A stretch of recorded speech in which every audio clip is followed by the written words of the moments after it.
Welcome back to the Ancestral Findings podcast. The 1870 U.S. Census might be one of the most meaningful records ever created in the history of the country. For the first time, every person, black, white, freeborn, formerly enslaved, immigrant, farmer, child, war widow, was recorded by name on the main schedule. No longer confined to tally marks or separated into slave schedules, formerly enslaved individuals finally had their names written down as citizens. This was the country's first full census after the Civil War. Reconstruction was underway. Freedmen's schools and churches were forming. The railroad was pushing west. The country was healing in some ways and breaking in others, but the names were there now. And for family historians, that changes everything.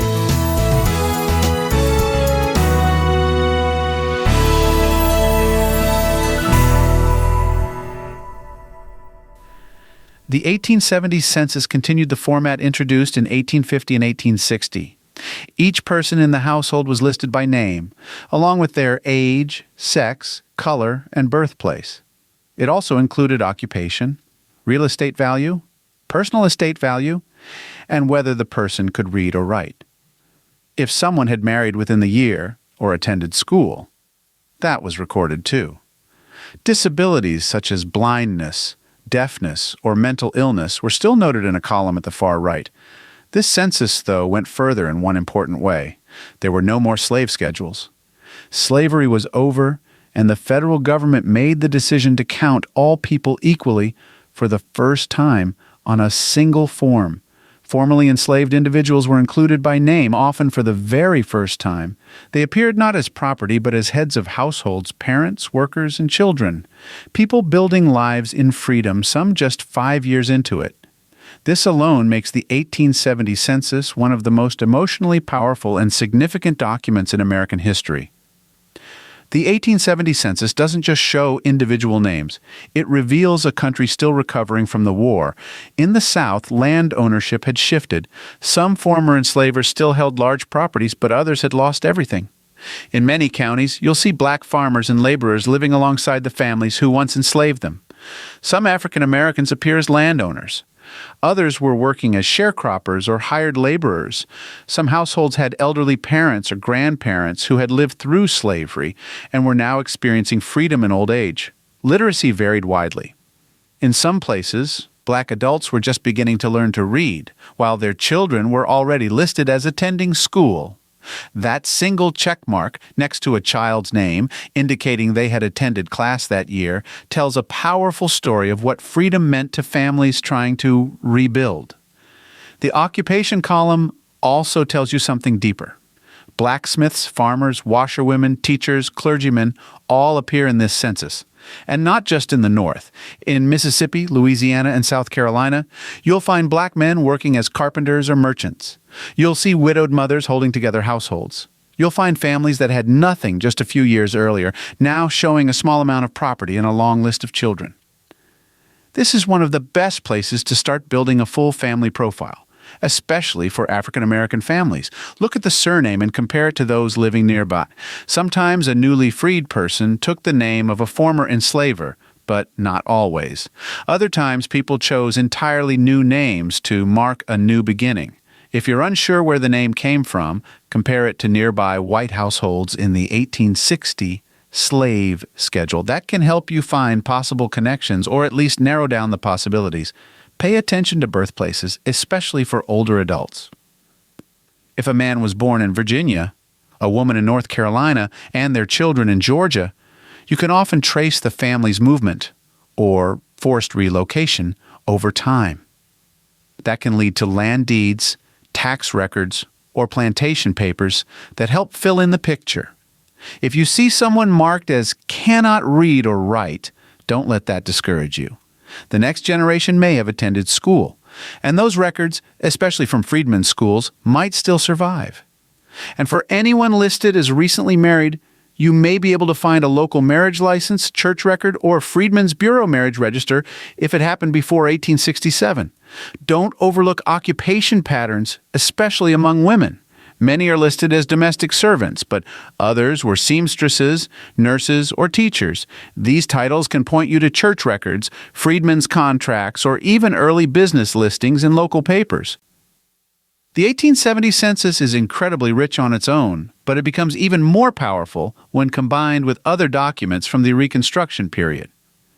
Freedmen's Bureau records often include marriage registrations, school attendance, labor contracts, hospital visits, and relief distributions. These can confirm family relationships, ages, and the exact location of a family in the years just before 1870. Southern Claims Commission files are another incredible source. These were created when individuals who remained loyal to the Union filed for compensation for property taken or destroyed by Union troops. Many of these files include full testimonies, family names, neighbors, and a vivid description of the community during the war. Civil War pension records, especially for Black Union veterans or their widows, can offer birth dates, marriage dates, military service details, and lists of children. If someone was of the right age in 1870, say in their 30s or 40s, it's worth checking for a pension application later on. Church records from this era are also essential. Many African American churches were founded in the 1860s and became centers of education, community life, and record-keeping. Baptisms, marriages, and church rolls sometimes fill in where civil records are missing. Finally, don't forget about state censuses, tax lists, and school rosters from the early 1870s. Some southern states were just rebuilding their local government systems. If a family doesn't appear in the 1870 census, or if their record is incomplete, these local lists might help you find them. There's something especially moving about seeing a name written down for the first time in freedom. In many cases, formerly enslaved people chose their own surnames after emancipation. Some kept the surname of a former enslaver. Others took on new names entirely, names of admired leaders, trades, or something they felt reflected their new identity. Sometimes within the same family, you'll see different surnames used in the 1870 and 1880 census. That's worth noting. It might reflect a formal marriage, a shift in family leadership, or a desire to start fresh. We can't always know the reason, but when someone finally appears in the census by name, it's a beginning. The 1870 census is more than a government record. It's a milestone in human dignity.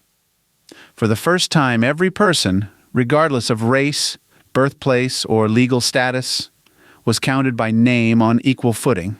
It was a symbolic and practical shift.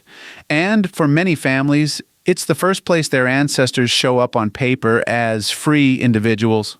This census is filled with hope, struggle, resilience, and transition. It holds families still grieving from war, communities rebuilding schools and churches, and people daring to believe that life could be different than what they were born into. If you're tracing your family's story, this census is a gift. Take your time with it. Study each name. Consider the neighbors. Look at occupations, literacy, land value, and age. You might find someone who lived through a lifetime of change, and you may be the first person in generations to call them by name.